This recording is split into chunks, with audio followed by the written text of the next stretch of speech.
खुलुमबाय रायजोफोर गिबि गिबियावनो नोंथांमोना मानगोनां प्रमद बर' सारनि मोनसे बिबुंथिखौ खोनासंनानै लाग्रोदो 40टा समस्थियावबो BPF नि बिजाथिया जेनजोबगोन जे गाज्रि सिन्ता लानानै राजखान्थि खालामो बिथाङा बुंलांबाय मा जे फैबाय थानाय 2025 BTC बिसायख'थियाव BPF आ मोनफ्रोमबो समस्थियाव लाथिख' बा मोनफ्रोमबो समस्थियाव देरहानो हाया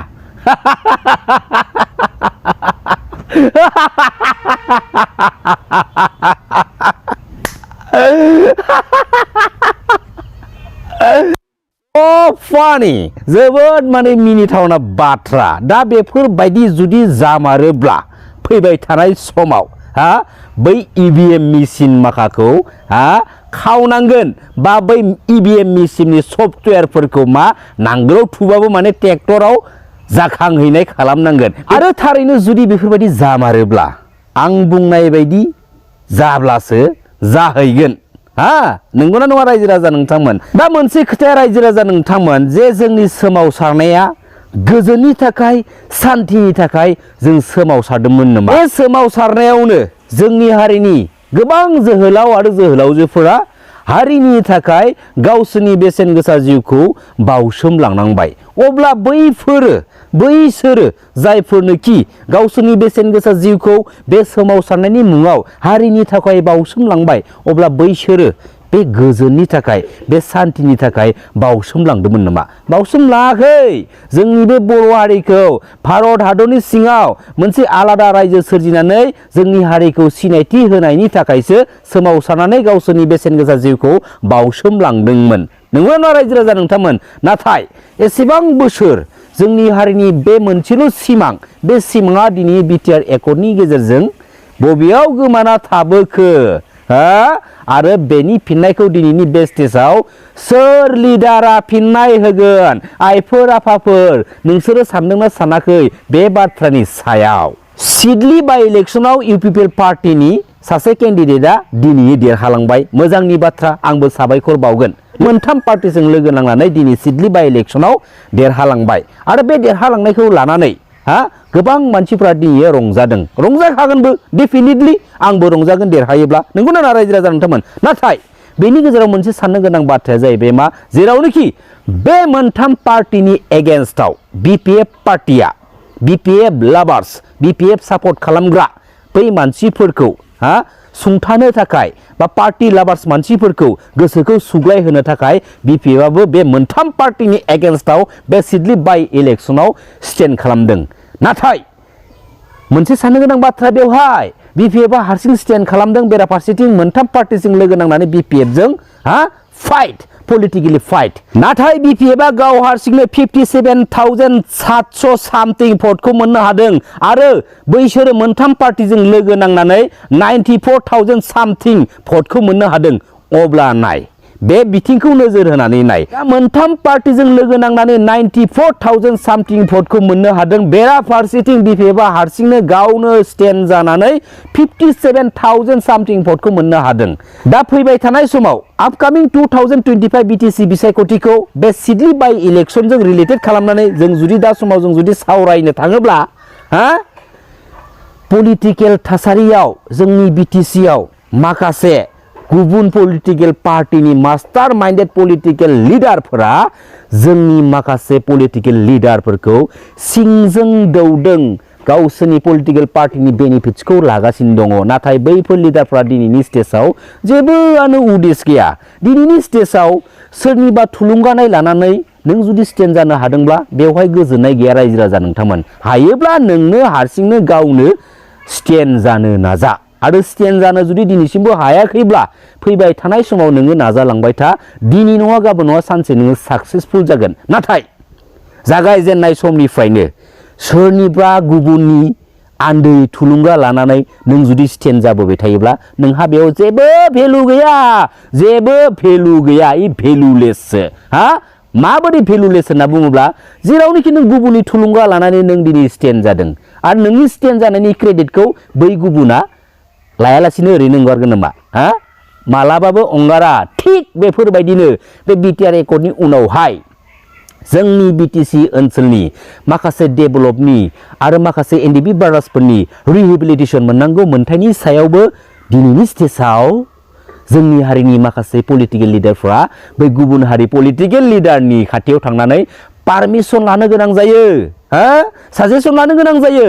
बै गुबुन हारिनि पलिटिकेल लिडारफ्रा जेब्ला पारमिसन होयो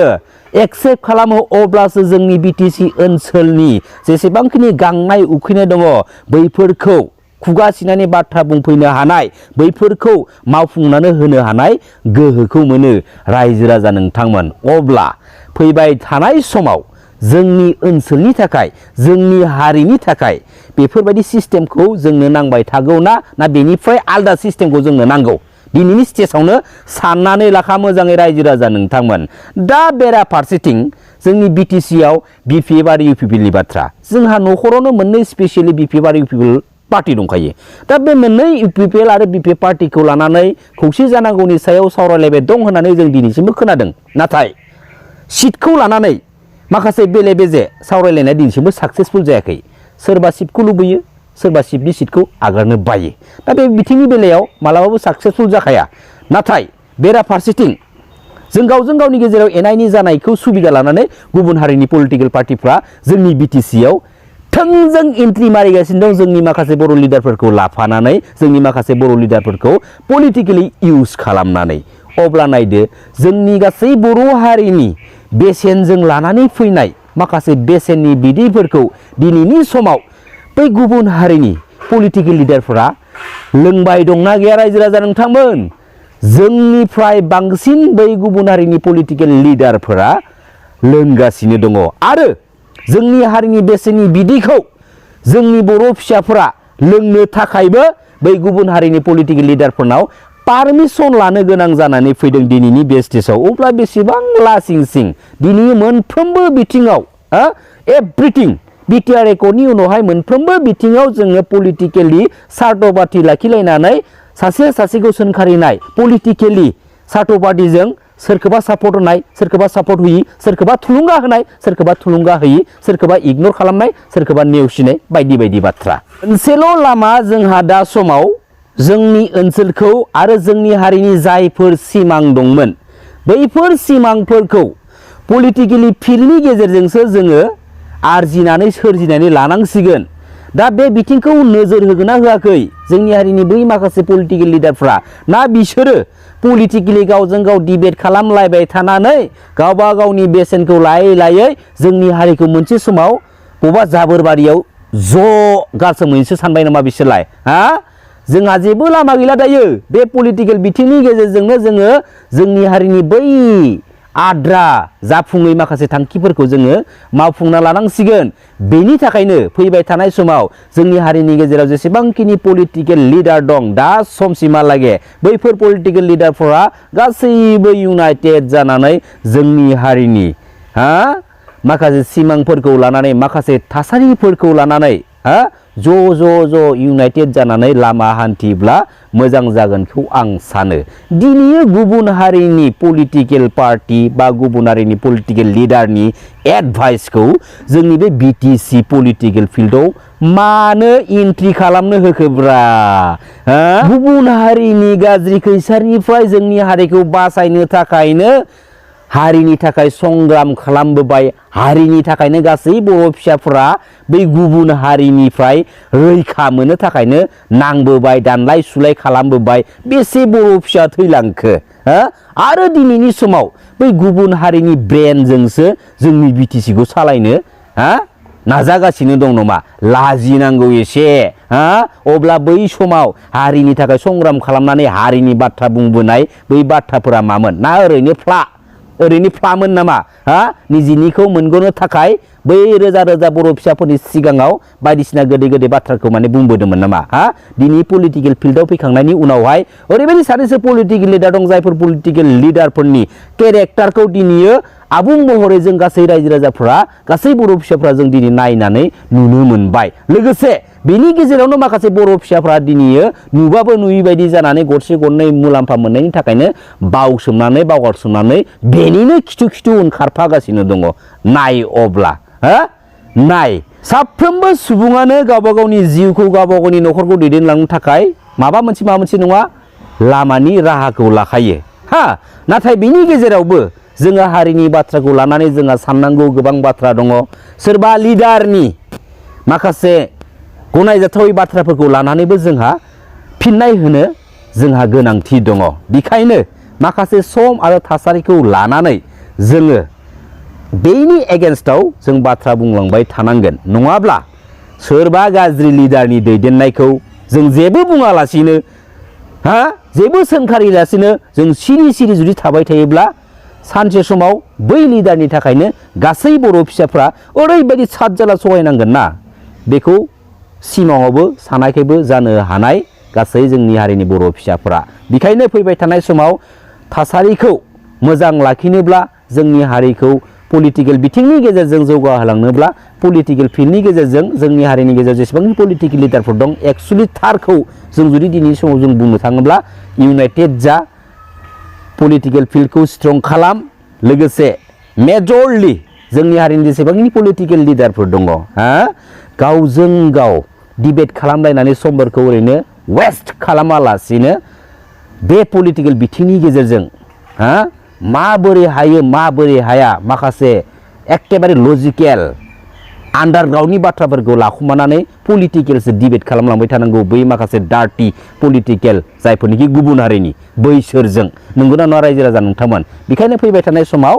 गासैबो इउनाइटेड जा पलिटिकेल बिथिंनि गेजेरजों जोंनि गासै बर' फिसाफोरखौ ग्रोम ग्रोम खालामलां दिनैयो बिटिसि एकर्डनि उनावहाय जोंनि बिटिसिआव ओरैबायदि डेभेलप जाबाय ना आउट अफ स्टेट बबेबा बड'लेण्ड गेस्ट हाउस बायदिसिना बड'लेण्ड ट्रेन्सपर्ट लामा दालां जोबोद इउनिभार्सिटि CIT बायदिसिना बिथिंनिफ्राय लानानै जोबोद डेभेलप जाबाय बैफोर डेभेलपफोरखौ बै बिटिसि एकर्डनि उननिफ्रायनो गुबुन हारिनि डार्टि पलिटिकेल लिडारफोरा नोजोर होगासिनो दङ बै बिटिसिनि डेभेलपफोरखौ माबोरै पलिटिकेलि जों एन्ट्रि मारिनानै डिभाइड खालामनो हागोन डिस्ट्रय खालामनो हागोन बिसोरनि थांखिया बेनोल'खा जायनि थाखायनो जों बिसोरनि थाखाय बै जारिमिन समनिफ्राय दिनैनि समसिमहालागै जों बिसोरजों नांबोनांगौ बाध्य जागासिनो दङ नाथाय बिसोरनो बे बिटिआर एकर्ड पिस एकर्ड सान्ति सुक्तिनि गेजेरजों